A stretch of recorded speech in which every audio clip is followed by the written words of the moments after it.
and many other scholars quoted, and listen to this, that it was the practice and the custom of all Muslim women throughout the history to cover their face from non-mahram male. It was the common practice of Muslim women throughout the history to cover their face from non-mahram men. This was the practice of all Muslim women. Now, can we say that it is, this is the practice, or this was the practice of Muslim women in Saudi Arabia? At that time there was no Saudi Arabia. It was in the peninsula. In Egypt, in Pakistan, in Iraq, in Yemen, in these countries. Now all of them are doing this as a matter of culture. Okay, we accept that it is the Pakistani culture, but again it is the Saudi culture. Okay, we accept that again it is it the Egyptian culture? It is impossible that all of them have that cultural thing. It is an Islamic thing. And if we consider that the other opinion is a very legitimate opinion, which is to uncover the face in front of non-mahram men, let me ask you a question.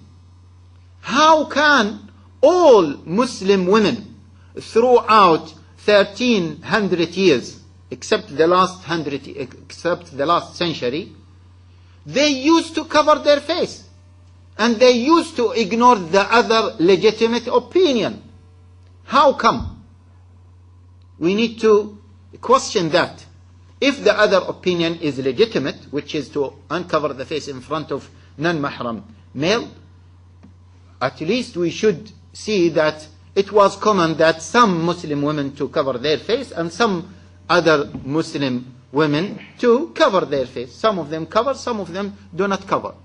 Why all of them used to cover their face? Why is that? This is a question.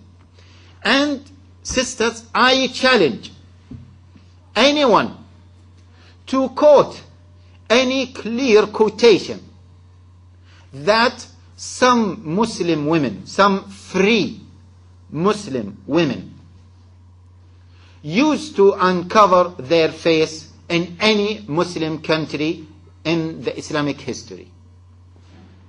I challenge anyone to quote any quotation to prove that. It was quoted that some slave women used to uncover their face. Yes, we accept that.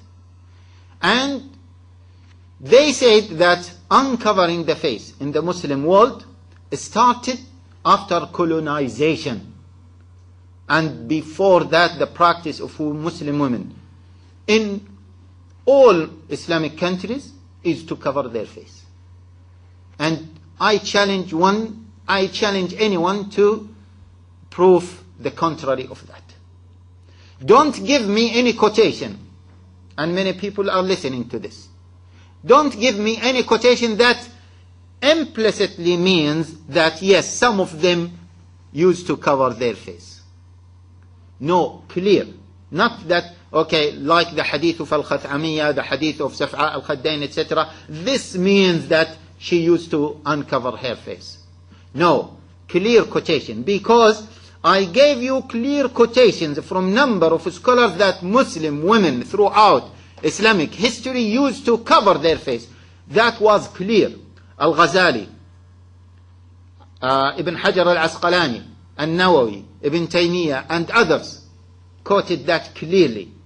In order to balance that, leave alone, in order to negate that, we need clear quotations from scholars that it was the habit of some Muslim women to uncover their face in public or in front of non-mahram male. I hope that is clear. So, no one can, after all of these proofs, no one can argue with the issue of niqab. Now, See, we don't want to get into what is your opinion with regards to niqab in this country, and is it a fard or is not fard. Sisters, in many occasions I said we don't want to get into that, because if I say that niqab is fard, they will say, well, but so and so believes that it is not fard. If we say, okay, let me quote those scholars who believe that it is fard, then some other people will say, let us quote the other scholars who believe that it is not fard. So I don't want to get into that. But I gave those important points which, as I said to you, all scholars agreed on. What is my opinion here in this country? Sisters, I highly recommend that all sisters wear niqab in this country. Forget about, as I said to you, it is obligatory or not. Why is that? First of all, no one can argue that it is the best practice from an Islamic point of view. This is one thing, as we said before. The other point is, sisters, be careful. In this country we are struggling to preserve our identity as Muslims. And part of preserving the identity is to practice these practices that show our identity in public. So the public will get used to it. And let me ask you a question. And sorry to take more time, Sheikh. Now the issue of hijab. Don't you feel that the issue of hijab is becoming normal in this country? Huh? Why is that? Because many people used to practice it. So the people get used to it. And why in some countries the issue of hijab without covering the face is considered to be a very weird thing? Because people are not practicing it, so people are not used to it.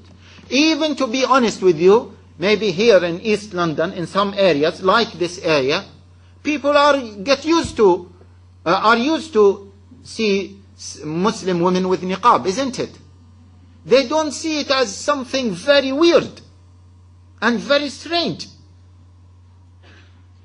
It is a matter of time, and they will get used to it. The other point is, when, like the example of France, if we lower the bar will be more low again. So if we lower the bar of Islamic practices in public, then they will ask us to lower them again and again and again. So it was easy in France to ban hijab in public schools, etc. But here, for example, they are thinking twice before banning niqab, isn't it? Because they said, they are thinking, if we want to ban hijab, let us first ban niqab. Let us first deal with the bigger problem. And once we deal with it, we need to move to the second problem.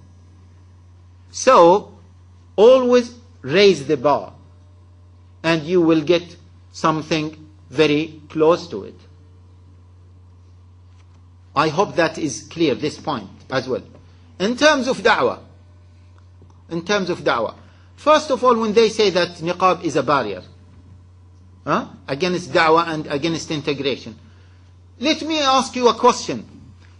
And be careful, sisters. Always we are thinking, while we have this inferiority complex, it is niqab is against integration. Then how do we defend this point? We say, no, niqab is not against integration. But let me ask you a question. If we say, so what? Yes, it is against integration. So what? Why do we need to say, no, it is not against integration? And as far as you are not breaking the law and causing violence and civil disorder, so what? I don't want to integrate with you. As simple as that. And I said in many occasions, even from that angle, I don't want my wife to integrate with the male neighbor. I don't want her to do that, and she doesn't want to do that. Are you forcing me that my wife integrates with the male neighbor? Are you forcing me that my wife the next day, for the purpose of da'wah, visits my male neighbor and had a cup of cappuccino with him and maybe discuss the other matters? No. So what against integration? Against integration. Leave alone that even if we go down that line, that it is against integration, that it is a false accusation.